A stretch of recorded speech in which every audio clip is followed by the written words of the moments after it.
Bom dia, gente, graça e paz. O louvor pode sentar. Então, vamos conversar um pouquinho hoje. Rapaz, só um deu glória. Obrigado, irmão, pela ajuda, viu? Amém. Então, vamos dar uma conversada hoje. E eu gostaria muito que você, eu sempre peço, né? Hoje eu vou pedir mais uma vez. Tá bom, varão, tá tudo certo. Tá tranquilo. Então, vamos conversar? Cadê Ney para pegar Ney? Eu queria que você abrisse lá em Jeremias, capítulo 29, versículo 11.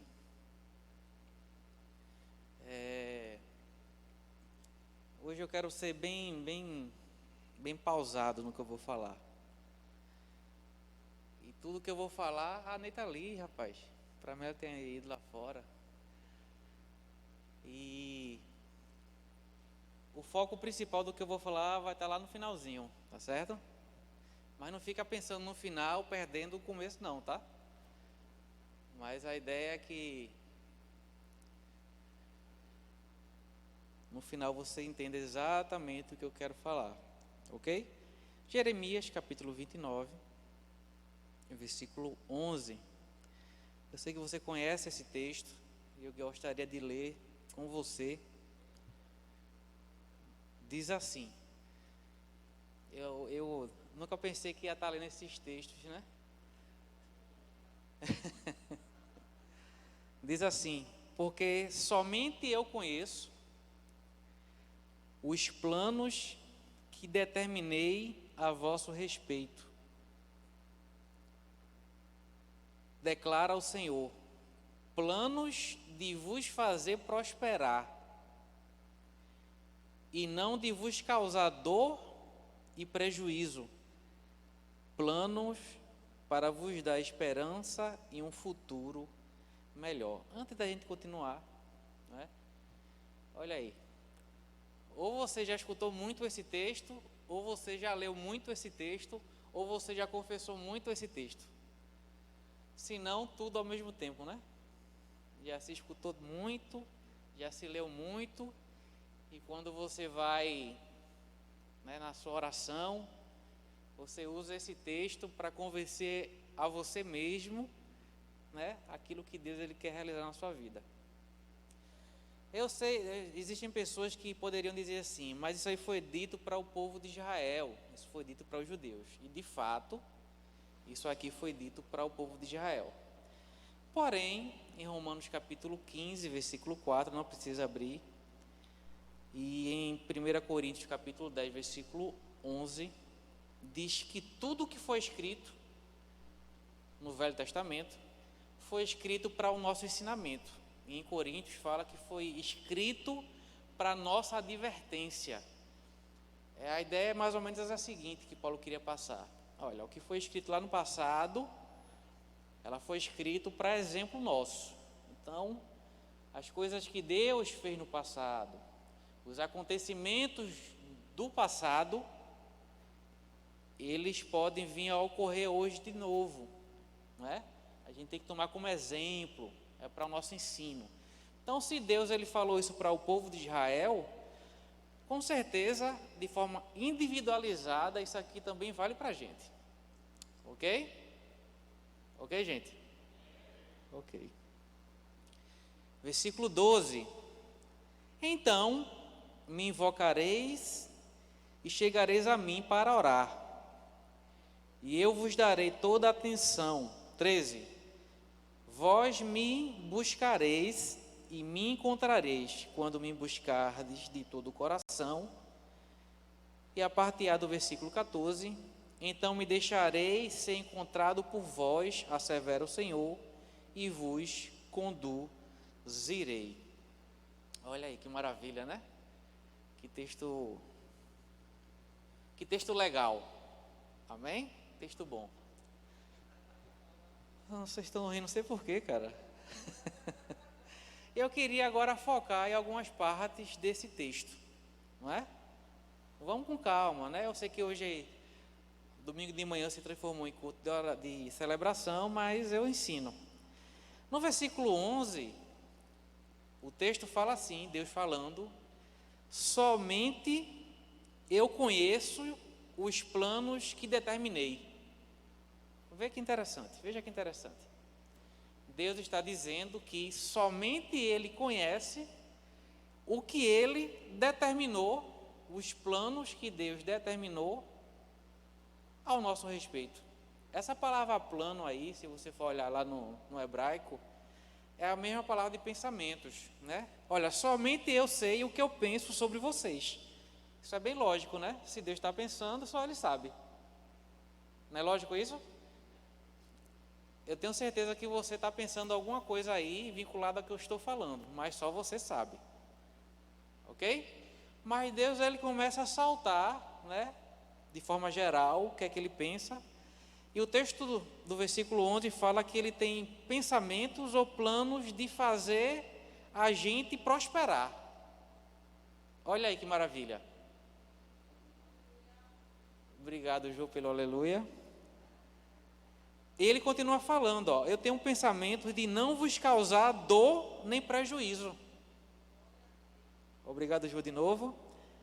Plano de vos dar esperança e um futuro melhor. Ou seja, o que Deus pensa sobre a gente não diz respeito apenas ao agora, né? A questão é que Ele quer dar um futuro melhor do que hoje. Então a ideia é que daqui a 10 anos a gente esteja melhor do que está hoje. Amém? Sou um pregador da fé, rapaz.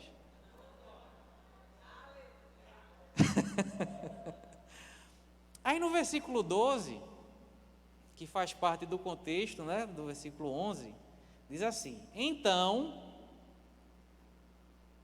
me invocareis. Olha aí, ele fala o versículo, Deus fala o versículo 11, depois diz no versículo 12.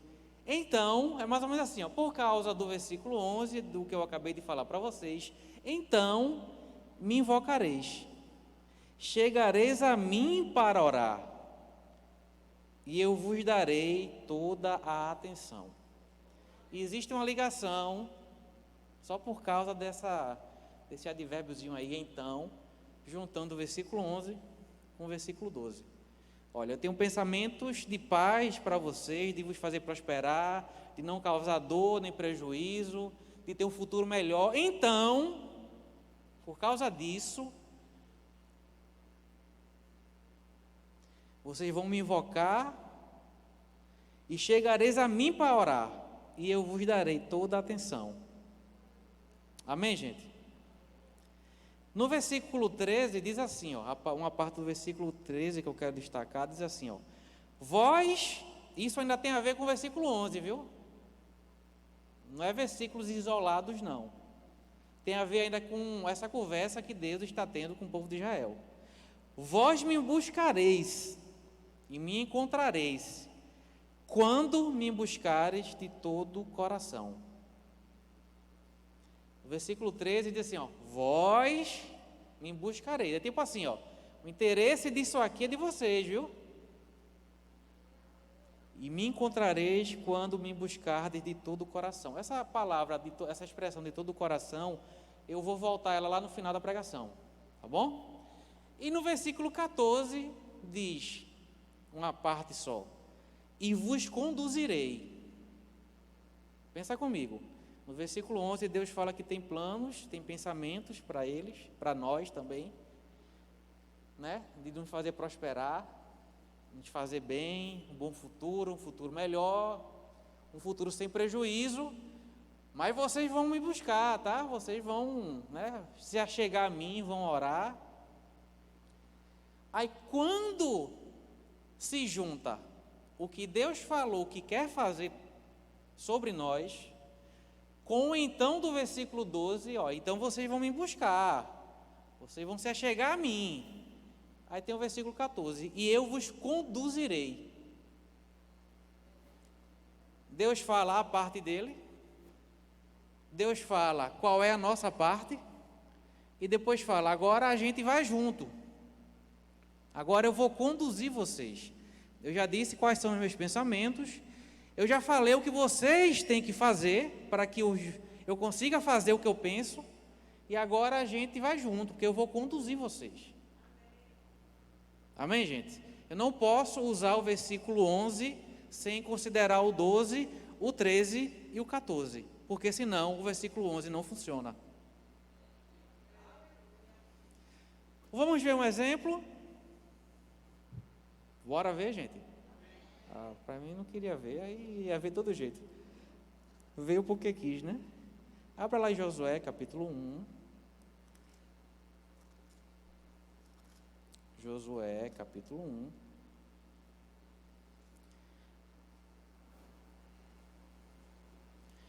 Versículos 1, 2 e depois eu pulo para o 6. A gente vai ver um exemplo do que aconteceu,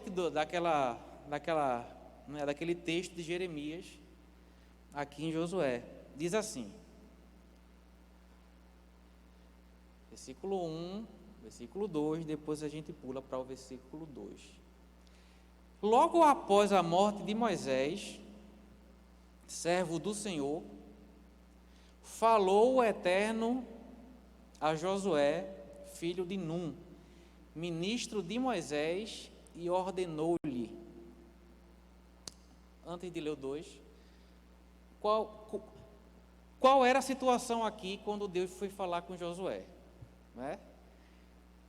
Muito tempo antes, Deus chega para Moisés, né, e convoca Moisés para libertar o povo do Egito, para libertar o povo de Israel do Egito. Você lembra disso lá em Êxodo? Ok. Se você não lembra, no mínimo você já escutou essa história. E Deus, ele convoca Moisés para essa ação, essa missão, e ao início disso, o povo de Israel sai do Egito. A gente conhece aquela história ali que teve com essa saída, né? As pragas, a travessia do mar, a abertura do mar, etc. Mas chega no meio a ideia era que Moisés também entrasse na terra. A ideia era essa. E Moisés não entrou nessa terra. O plano, o que Deus pensava, não é? Aquilo que está lá em Jeremias.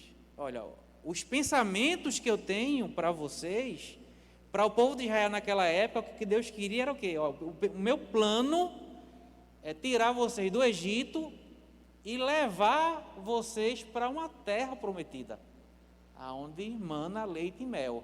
Né? É pensamento de vos prosperar, né? De vos dar um futuro melhor. Né? Canaã comparada ao Egito é um futuro muito melhor. Sair e só comer, né? Cebola para uma terra que jorrava leite e mel, não é um futuro melhor? Mas a ideia é que o próprio Moisés também entrasse, mas Moisés não entrou. No meio do caminho, Moisés falhou, eu não vou entrar no mérito aqui.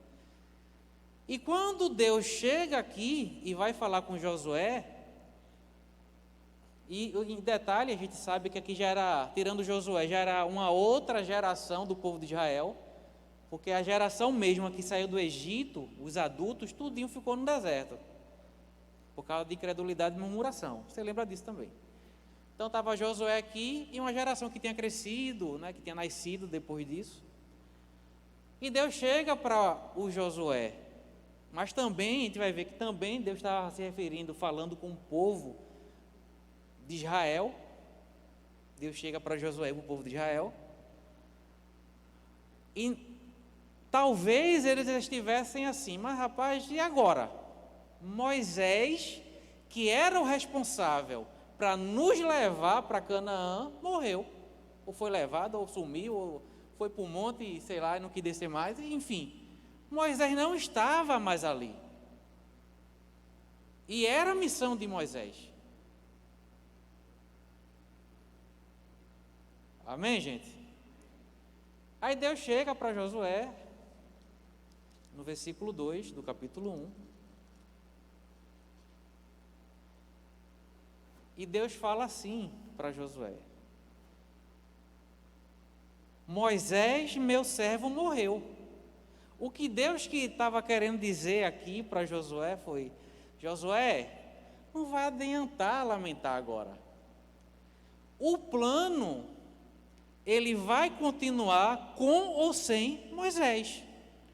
Se Moisés no meio do caminho falhou e não vai desfrutar do que eu prometi, não foi problema do que eu pensei sobre Moisés. O problema é que Moisés não fez a parte dele.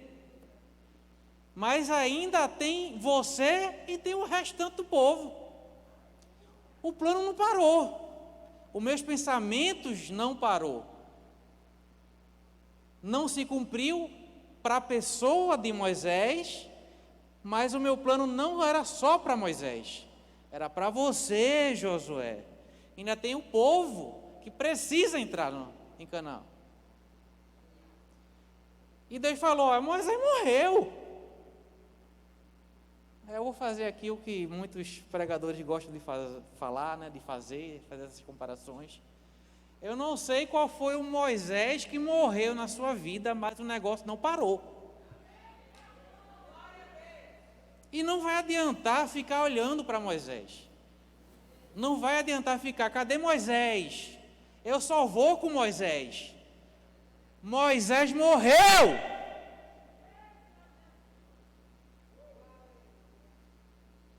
Eu não sei o que foi que deu errado no meio do caminho, mas você não precisa ficar no meio do caminho. Dá para seguir sem Moisés. Amém, gente? Dá para seguir sem Moisés. Mas, Fernando, eu fui injustiçado. Dá para seguir sem essa injustiça.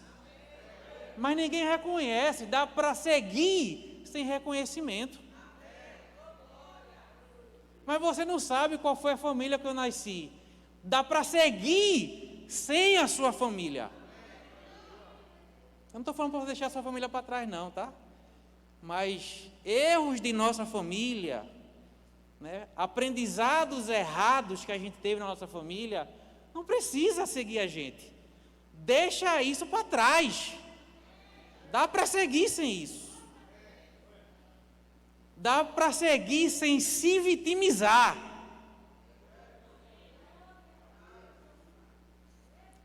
Não, mas o meu líder foi muito duro comigo. Dá para seguir sem isso, meu irmão. Eu acho que eu estou ficando pentecostal. Olha a minha pressão assim. Versículo 2 de novo. Moisés, meu servo, morreu. Agora, levanta-te. Atravessa esse Jordão, tu e todo esse povo, para entrar na terra, que estou prestes a entregar nas mãos dos israelitas. Irmão, Deus tinha um pensamento para Josué. Moisés morreu. O problema é de Moisés. Estava Josué e o povo. Se levante, você e todo esse povo, para atravessar o Jordão. Irmão, o que Deus estava querendo dizer agora foi o que ele falou em Jeremias. Agora eu quero dirigir vocês. Moisés morreu. Tem o meu pensamento ainda que eu não vou mudar. Tem vocês que precisam se submeter aos meus pensamentos. E bora que agora eu vou dirigir vocês. Irmão, eu sei que na nossa vida cristã tem muita coisa que aparenta dar errado no meio do caminho, não é? Coisa que a gente se decepciona, a gente fica chateada, a gente fica triste, problema da vida que chega. Não é assim? É ou não é, meu irmão? Pelo amor de Deus, vamos ser sinceros. Eu não estou profetizando maldição, não. Veja que agora eu sou o pregador da fé também. Coisa maravilhosa. Mas acontece, tem muitos Moisés que morrem. E a gente fica pensando sempre em Moisés. Mas existe um Jordão para atravessar. E a gente precisa se levantar. Se Deus ele prometeu para que você vai ser um empreendedor, se Deus prometeu que você vai fazer, sei lá, um concurso e passar lá num concurso bem rochedo, eu não sei o que é que Deus pensa sobre você. Quem tem que saber é você, vai buscar Ele para isso. Irmão, desculpa a expressão, mas o problema de saber vai ser teu. Agora, não vai adiantar olhar para Moisés. Meu Deus, eu tenho 40 anos, eu vou voltar a estudar. Irmão, deixa Moisés para trás.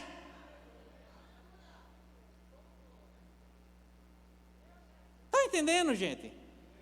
O fato é, independente da idade, Josué tinha mais de 80. Não interessa, irmão. O problema, Moisés de solucionador estava virando um problema para Israel. Olha, o Moisés que eu guiei para libertar vocês, agora eu quero que vocês esqueçam. Versículo 6. Aí ele fala, ser forte, destemido, porque farás este povo herdar a terra que a seus pais jurei dar-lhes. Eu falei isso aqui, eu acho que foi no aniversário da igreja. Deus jura essa terra ao povo de Israel. Deus jurou. Veja o que eu vou falar, viu, gente? Deus jurou. Olha, eu vou dar para vocês. E uma das pessoas que Deus jurou também foi para Moisés, né? Mas Moisés não. O problema não é o que. A questão é que a gente pensa que tudo que Deus jura ou promete para a gente automaticamente vai acontecer. E não é assim na maioria das vezes. Não é assim na maioria das vezes. Eu não sei o que é que o teu futuro ou o meu eu estou correndo atrás para saber. Mas o que Deus prometeu para você, e eu volto a falar isso de novo hoje, não é só no que diz respeito a ministério, porque a gente só pensa às vezes só em ministério. Eu acho que a nossa vida ela é muito completa para a gente só focar numa área. É inclusive nisso, mas tem o que a gente conhece como vida secular, como trabalho, como empreendimentos, como estudo, etc. Deus promete muita coisa para a gente, não é assim? O que Ele promete é um juramento. Ele quer fazer aquilo acontecer. Do jeito que prometeu ao povo de Israel a terra de Canaã. Mas Ele fala para Josué, seja forte e destemido. Irmão, se a coisa fosse automática, o cumprimento dela, irmão, eu não tinha que me preocupar com minhas emoções. Medo ou sem medo, Deus iria cumprir do mesmo jeito. Eu sendo destemido ou temendo, se fosse automática a promessa e o seu cumprimento, era irrelevante o que eu estaria sentindo. Mas é relevante o que eu estou sentindo. Por quê? As minhas emoções, elas podem me travar ou me colocar em movimento. É por isso que Deus fala, seja forte e destemido, porque tu farás. Eu prometi, mas quem vai fazer o povo chegar lá é você. Existe, eu sei que você sabe disso, uma responsabilidade humana para fazer aquilo que Deus prometeu acontecer. Eu vou dar um exemplo. Tem pessoas que dizem, né, eu sou missionário, eu sou missionária, eu sou mestre. Irmão, Deus só vai te levar para algum canto se você tiver o que oferecer. Então você vai ter que ler sua Bíblia diariamente, você vai ter que ler livros, você vai ter que orar. Se você acha que entrar no ministério é pegar no microfone e as pessoas ficam olhando para a sua cara, isso não é ministério. O povo não quer ver o seu rosto, o povo quer ver o que você vai falar. O povo quer ver Deus usar você. O povo precisa que Deus use você. E Deus vai falar através de você, mas Ele quer falar a palavra. Então, se você acredita, e Deus prometeu que você vai ser alguma coisa nos 5 dons ministeriais, você tem que amar a sua Bíblia. Não, mas Deus me chamou para ser profeta. Profeta geralmente se move nos dons, né? Você vai ter que ser um obcecado na oração em línguas. Se você não quer fazer essas coisas, irmão, então Deus não vai cumprir o que Ele jurou. Porque Deus quer alcançar o povo e quer alcançar através de pessoas que têm dom ministerial. Mas as pessoas que têm dons ministeriais precisam ser dedicadas ao ofício. Se você não quer dedicação, então esqueça a promessa.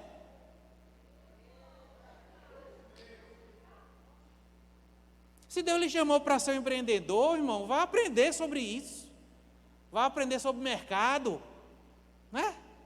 Sobre o dólar, um pouco sobre economia. Não estou falando para você se especializar, né, fazer um curso de economia, de administração, de contabilidade, mas o mínimo você tem que saber. Você vai lidar com pessoas, com dinheiro, de como vender. Deus quer cumprir, mas através de você. Se você tem no coração, irmão, de fazer um mestrado, um doutorado, irmão, dá teu jeito.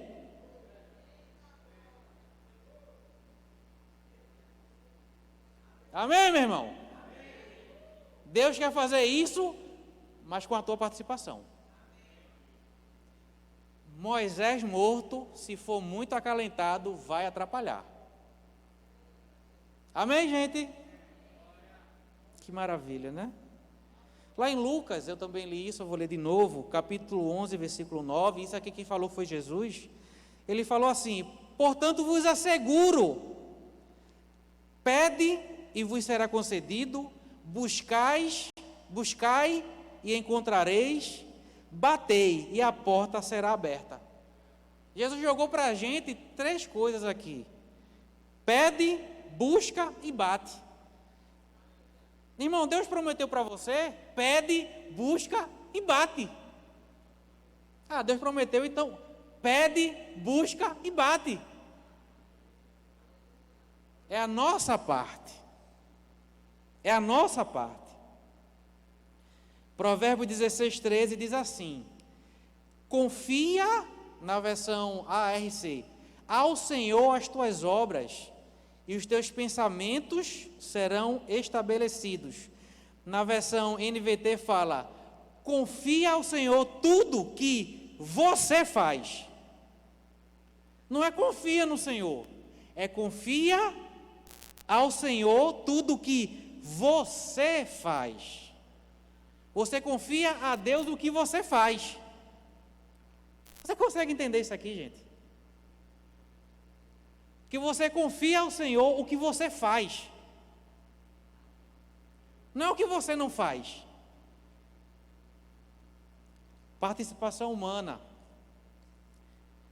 E os seus planos serão bem-sucedidos. Ou o que você planeja, o que você pensa.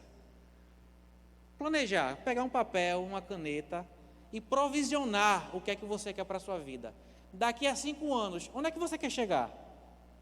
O que é que você quer ter? Não sei, irmão, eu sei que é estranho estar falando isso, porque vocês estão acostumados a eu falar outras coisas, né? Mas é isso mesmo. Onde é que você quer chegar? O que é que você quer ser? Aí você planeja, você pega um papel, uma caneta, né? Eu quero chegar em tal situação. Você planeja o caminho para chegar lá? Aí você vai dizer assim: mas Fernando, e o plano de Deus? Né? O que é que Deus quer para mim? Jeremias diz assim: então me buscareis. Deus pensa sobre você, mas você o busca para saber o que é que ele pensa, para não dar tiro errado. Está entendendo, gente? Mas Fernando, é tão difícil orar. Irmão, desculpa, mas a equação é essa. Se tu não gosta de orar, dificilmente tu vai saber o plano. Eu sei que é melhor um profeta falar, né? Mas eu vou voltar para o nosso fundamento. O profeta só vai confirmar o que você escutou Deus falar.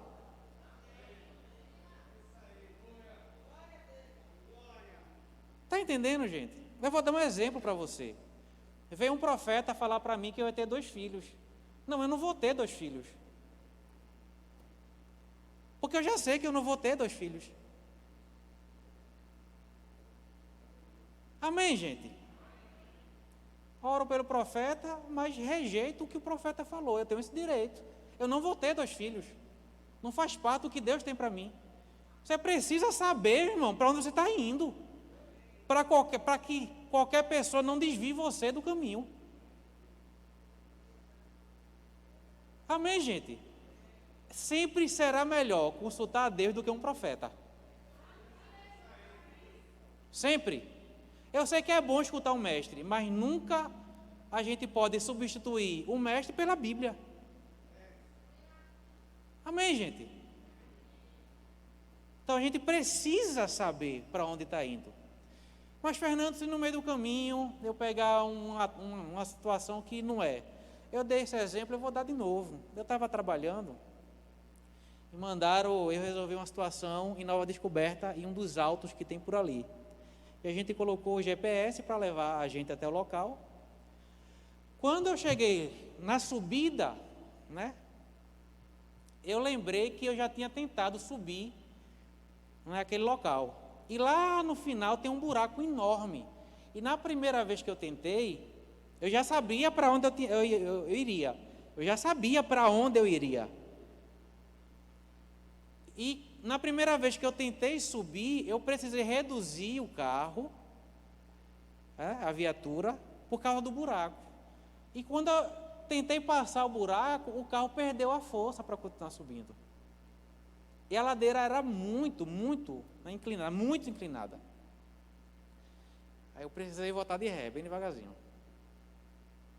Quando eu cheguei embaixo de novo, eu tomei o caminho contrário do que eu tinha vindo, e a gente colocou o GPS para recalcular o caminho.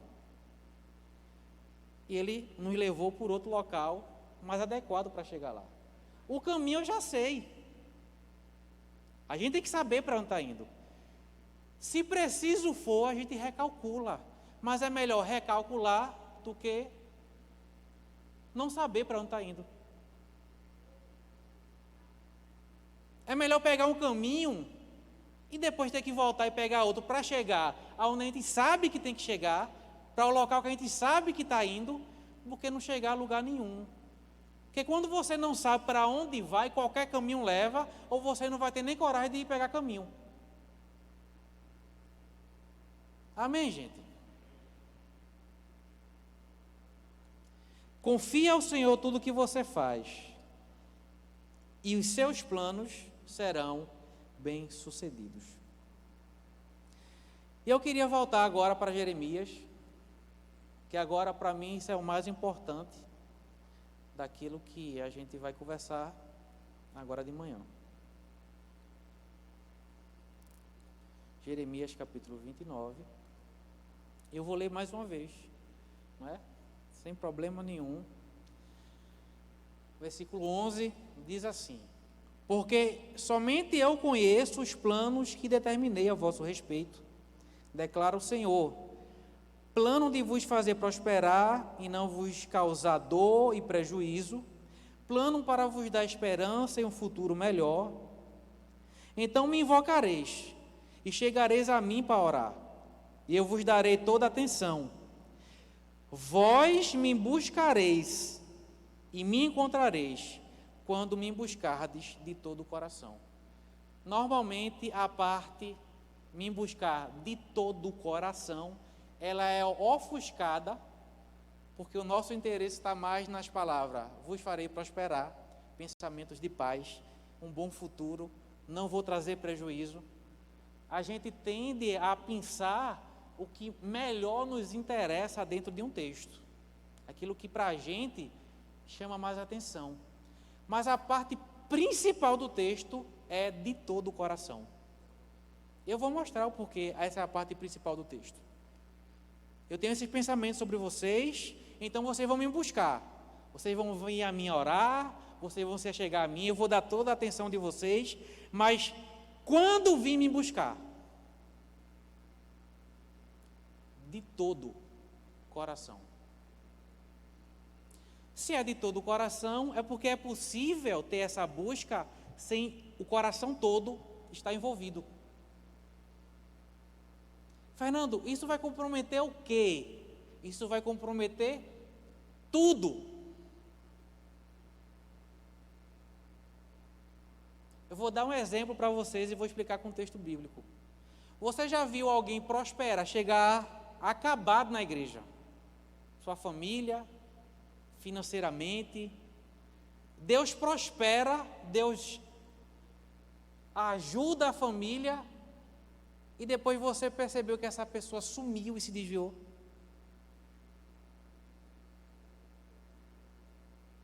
Você sabe por que isso aconteceu? Porque não tinha todo o coração envolvido aqui. Por isso que ele pede: eu tenho pensamentos bons para você, eu tenho coisas que eu quero fazer acontecer na vida de vocês, dar um bom futuro, vocês não vão ter prejuízo. Aí vocês vão ter que me buscar. Mas nessa busca, é tipo assim, lembra, mas nessa busca, todo o coração tem que estar envolvido. É tipo o povo de Israel. Ele sai do Egito, sai rico do Egito, sai curado do Egito. Mas ele pega o que Deus abençoou eles e transforma no bezerro de ouro.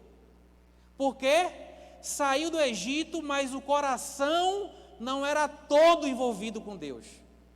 Foi Moisés se ausentar para que outra liderança viesse e outro Deus fosse estabelecido. Deus, irmão, se vir uma pessoa com a metade do coração envolvida em buscá-lo, Deus não vai desprezar, não. Porque no meio do caminho, Deus sabe que a pessoa pode envolver todo o coração. Mas a partir do momento que Deus começa a abençoar, Deus começa a prosperar, a vida da pessoa muda. Se todo o coração não estiver envolvido, o que Deus está fazendo na vida dessa pessoa pode se voltar contra ela. Porque quando não tinha nada, só vivia socado na igreja. Quando Deus prosperou, vai se divertir. Eu não estou falando que é errado se divertir, mas tem pessoas que se desviam pelo que ganharam buscando a Deus.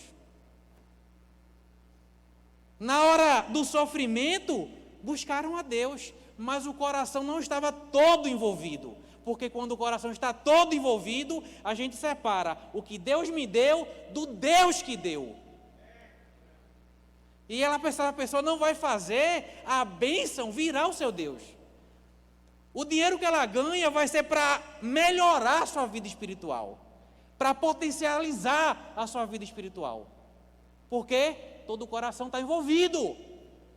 Se ela vir a pé, ela vai vir também de carro. O conforto da sua casa melhor não vai afastá-la do desconforto de pegar o carro que Deus abençoou e vir para a igreja. Amém, gente? Porque tinha todo o coração envolvido. Eles não fizeram bezerros de ouro.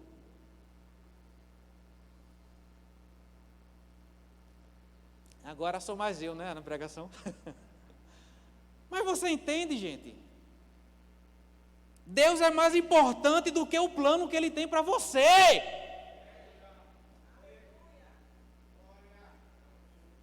Você consegue perceber isso? Que o plano é só um plano. Que um carro é só um carro. Uma casa é só uma casa. 1 milhão é só 1 milhão. O importante é quem deu.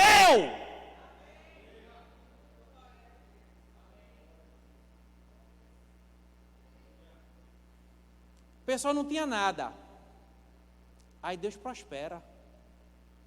Começa a ganhar dinheiro.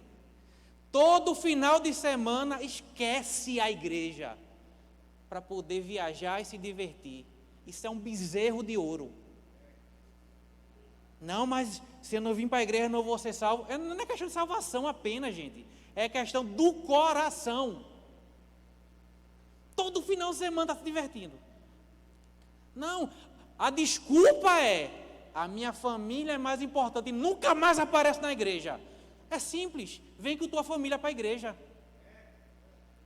Se o problema é estar longe ou separado da família, traz a família, vai estar junto do mesmo jeito. Amém, gente?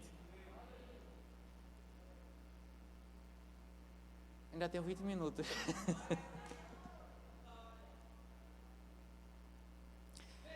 Eu queria dar um exemplo da Bíblia, de alguém que, durante a sua vida toda, tinha todo o coração envolvido com Deus.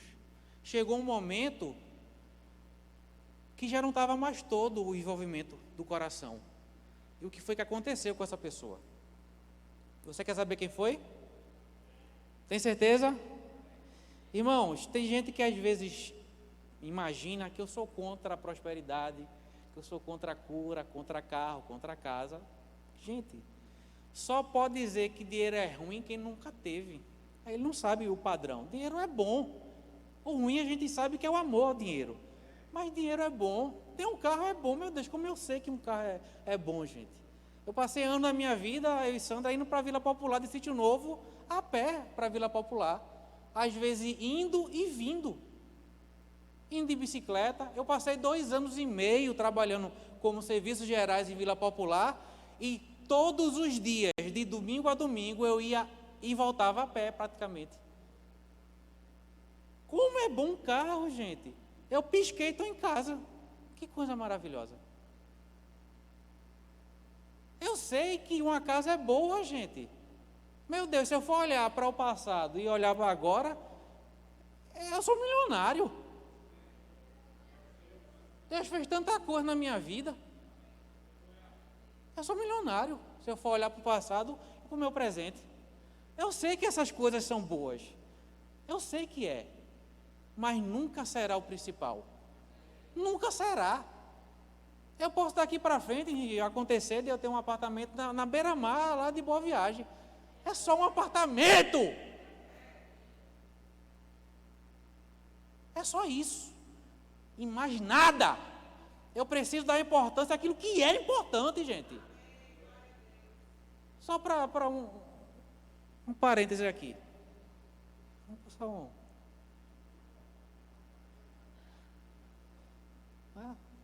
Vai perdoando aí, como diz um amigo meu, vai perdoando aí. Ele fala qualquer coisa, diz, vai perdoando aí. Eu para de pedir perdão, cara. Bom dia, vai perdoando aí. Meu Deus do céu, isso aí tem que ser regenerado, né? E justificado para parar de pedir perdão toda hora. Irmão, deixa eu falar uma coisa para vocês. Vamos dizer que, né, através do meu trabalho, ou alguém me abençoasse, entrasse na minha conta 150 mil reais. Rapaz, só a Adelina, eu acho que a Adelina se alegrou. Sem inveja, gente, sem inveja. R$1.500. E eu decidisse com o Sandro, não, a gente vai comprar um carro. Agora um carro à altura do valor que entrou na conta. Irmão, eu vou falar. Sabe para que dinheiro serve, gente? Ao invés de eu comprar um carro de 150 mil, eu comprar 2 de 75 e abençoar um. O carro de 150 mil me leva e me traz. O de 75 também. Eu não preciso mostrar que Deus me prosperou com um carro de 150 mil. Vai ser mais útil se eu der um de 75. Eu não estou falando que todo mundo tem que fazer isso, gente. Mas dinheiro serve para isso também. E nada contra quem tem carro de R$1 milhão. Deus abençoe. Fique à vontade, compra mesmo. Chega aqui com um carro de R$1 milhão, diz aí, para mim, uma Ferrari. Fica tranquilo. Né? Bênção, gente. Mas além disso, também serve para outra coisa. Eu não estou falando isso me doendo não, viu, de quem tem coisa boa não. Porque o dinheiro é para nosso conforto, mas pode ser para outras pessoas também. Você entende isso? Dinheiro é só dinheiro, gente. É só dinheiro, é só carro. É bom, é. Deus quer nos fazer prosperar? Lógico que quer. Mas serve muito mais do que só para você. 1 Crônica, 2 Crônicas, capítulo 16, versículo 9. Não precisa abrir não. 2 Crônicas, 16, 9 diz assim. Olha para mim. Escuta. Quanto ao Senhor, veja só. Quanto ao Senhor, eu falei aqui que o problema de muita gente é por causa do coração, não é isso? Olha o que o texto fala. Quanto ao Senhor, seus olhos contemplam toda a terra, para revelar-se poderoso para com aqueles cujo coração é plenamente seu, ou completamente seu, incondicionalmente seu, todo dele. Deus está olhando por toda a terra, gente, e fazendo uma procura. Veja isso, gente. Deus está olhando. Meu irmão, se fosse fácil de achar, não haveria contemplação de Deus. Porque quando uma coisa é abundante, a gente não procura, a gente tropeça. Deus olha por toda a terra, um coração completamente. Aí, isso me deixa, irmão, interpretar o texto assim. Corações incompletos, está assim, ó. Aí ele esbarra em qualquer um. Porque ele não precisa contemplar quem não tem, quem não está com o coração completo. E o texto diz que ele quer se fazer forte. Que uma coisa é prosperar, gente, uma coisa é se fazer forte na vida de uma pessoa, é só quem tem coração completo. Irmão, Deus faz nascer o sol para o justo e injusto. Deus abençoa a gente, mas abençoa o ímpio. Mas se fazer forte é outra coisa. A gente pensa que é a mesma coisa, mas não é. Uma pessoa boa faz bondade para todo mundo, mas ele se apega, irmão. Se apegar, veja só, viu? Você pode fazer bondade para inimigo seu, amigo, familiar, qualquer pessoa, estranho, mas o teu coração se apega com pessoas que são diferenciadas. Eu não estou dizendo que Deus ama as pessoas diferentes, viu? Mas se fazer forte é só para quem tem um coração completamente nele. Completamente. Todo o coração envolvido com ele. A pessoa está empreendendo, mas o seu coração está envolvido com ele. Aí a pessoa paga imposto, trata direito funcionário. Diga um amém, por favor. Empreendedor que tem um coração completamente em Deus, trata bem funcionário. Paga justo, às vezes paga até mais, porque ele é um abençoador. Não, a lei só demanda eu pagar isso. Não, meu irmão.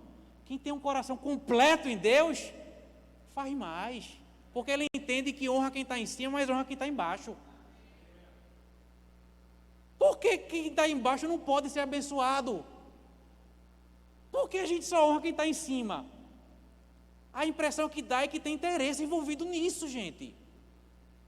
Porque quem está embaixo dificilmente tem algo a oferecer. E isso prova aonde está o nosso coração.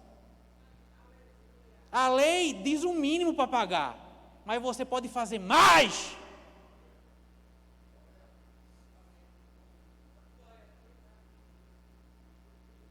Se Deus falou que você vai ser empreendedor, meu irmão, lembre, você já foi empregado.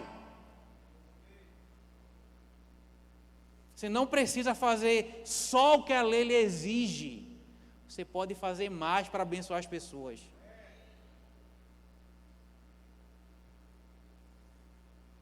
Eu vi uma ímpia. Tinha uma empregada doméstica na casa dela. Sabe o que ela fez? Comprou uma casa! Que eu saiba, foi no nosso coração que o amor foi derramado.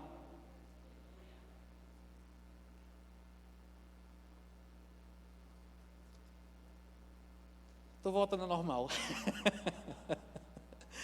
Por favor, vá lá em 1 Reis.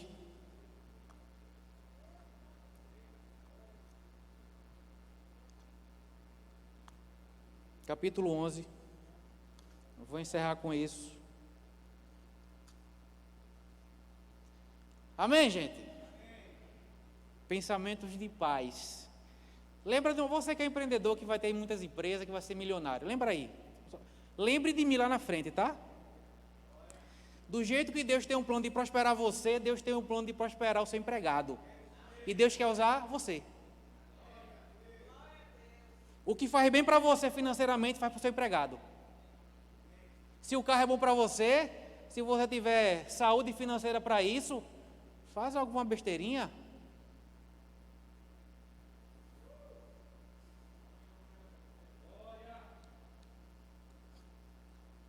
Também não estou falando para a gente olhar para quem tem dinheiro, irmão, e ficar... Isso é pobreza aqui, viu? Nem todo mundo que é rico é ladrão.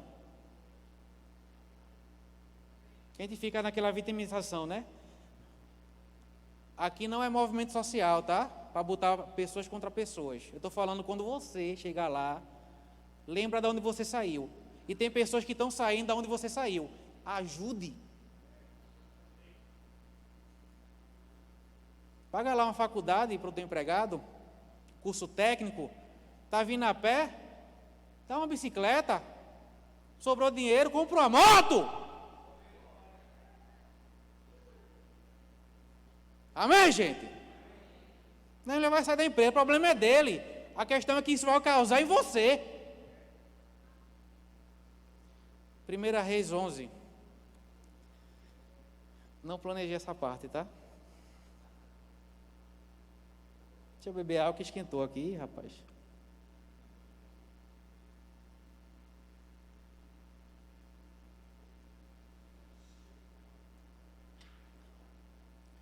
Você precisa se conhecer. A única forma de você saber se você honra todo mundo é quando você faz para alguém, quando essa pessoa não vai poder fazer nada para você, para lhe retribuir.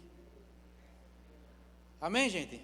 Não estou falando para você não honrar quem está em cima. Honre. Mas pegue a mania de honrar para quem não consegue retribuir para você. Aí você vai saber o posicionamento real do teu coração. Por que eu faço só para quem está em cima? Se pergunta. Por que só sobe? Enquanto Jesus tem uma bolsa cheia de dinheiro para assistenciar o pobre, a gente às vezes só tem bolsa para assistenciar as pessoas que podem fazer alguma coisa por nós? Como assim? Eu não sei se você lembra, mas Judas roubava, era o dinheiro do pobre que tinha com Jesus, que ele era o tesoureiro do dinheiro que assistenciava o pobre. O bicho era um desgraçado mesmo.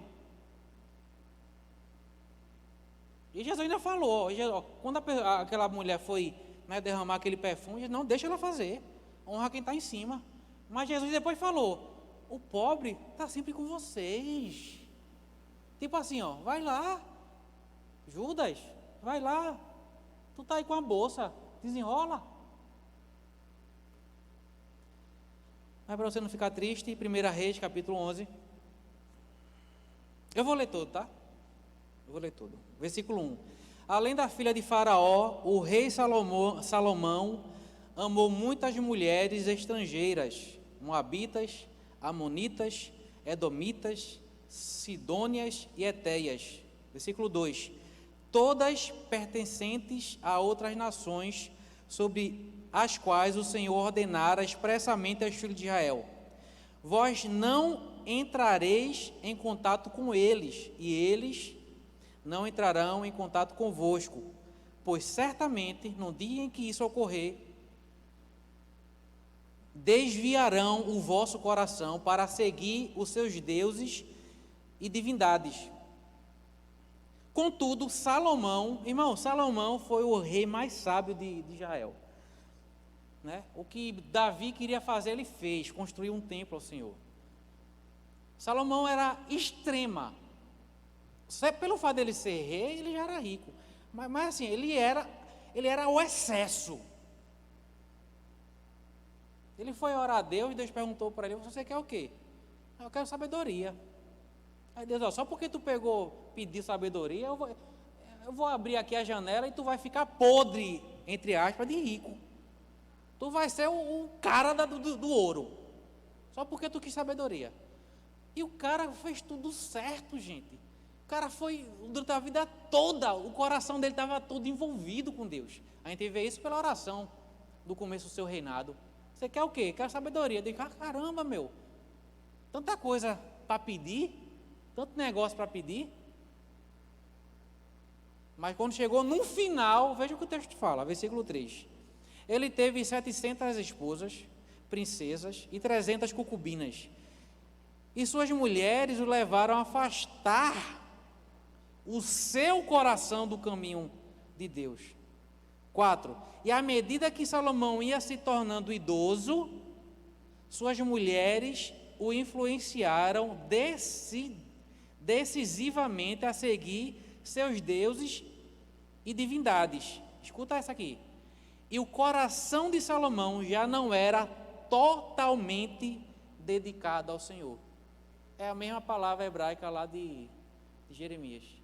Ele tinha até aí o coração totalmente em Deus. Quando isso começou a acontecer, ele começou, é tipo o coração preenchido, mas começou a esvaziar. Gente, é possível ter o coração completamente comprometido com Deus. Mas é possível, em processos da vida, isso mudar. Tem pessoas que começam assim, todo envolvido o coração. Tudo que ele faz, Deus está envolvido. Ele é empreendedor, o cara está na faculdade. Tem gente que pede, Deus, eu quero passar no vestibular, no Enem, pegar uma boa nota. E passa. Aí quando vai para o curso superior, se desvia. Por quê? O coração já não estava envolvido. Deus, eu preciso de um emprego melhor. Eu preciso de uma situação financeira melhor. Deus abençoa com um emprego melhor, com um salário melhor. Deus é bom, gente. Ele quer ajudar a gente. A pessoa vai para o emprego e se desvia. Por quê? O coração, no processo, chegou um momento que não estava todo comprometido. É possível isso acontecer. Do jeito que é possível acontecer, não ter um coração todo comprometido e tornar ele todo comprometido. Sim, é possível. E o coração de Salomão já não era totalmente dedicado ao Senhor e o seu Deus, como fora o coração de seu pai Davi. Versículo 5. Então Salomão deixou-se seduzir e seguiu, aí fala aqui o nome de alguns deuses. Quem foi que deixou? Quem foi que permitiu o coração não estar completamente envolvido? Quem foi que permitiu ser seduzido? Salomão. No final, gente, não vai adiantar culpar pessoas. Eu já vi tanta gente falar assim, não me afastei na igreja por causa da minha liderança. Isso é mentira. Quando o coração é todo envolvido com Deus, não interessa liderança errada ou certa. Lembra de Samuel? O líder dele, todo rabugento, acoitava os filhos, que pegava as principais partes das ofertas dadas ao Senhor, que se prostituía com mulheres. Samuel se manteve, e foi Samuel que foi usado para levantar Davi. Não interessa quem está em cima, o que é que faz, quem está embaixo, quem está de lado. Se o coração é todo envolvido, nunca se terá desculpa de se afastar do Senhor. Nunca. Nunca. Nunca estou magoado. Se o coração é todo dele, que é completamente dele, isso não vai parar você. Isso não vai parar você. Você não vai abrir mão do plano de Deus porque acha alguma coisa errada. Não, eu não concordo com isso. Irmão, eu quero falar uma coisa que eu falo nos jovens, cara. Quase, Sandra. Mas não vou falar não, só vou falar uma coisa. Deixe de ser criança.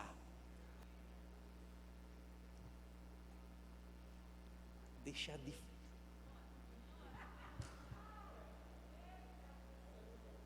Ou o teu coração é todo dele e nada vai separar dele, ou seu coração não é e qualquer coisa vai lhe afastar. Amém, gente? Para encerrar, meu Deus, a hora. Versículo 11 do capítulo 29, olha, só eu sei os pensamentos que eu tenho sobre vocês, pensamento de vos fazer prosperar, de não deixar vocês ter um mau futuro, mas de ter um bom futuro. Mas então me busquem. Agora, quando vim me buscar, todo. Porque esse todo o coração vai comprometer o restante que acontecer. Amém?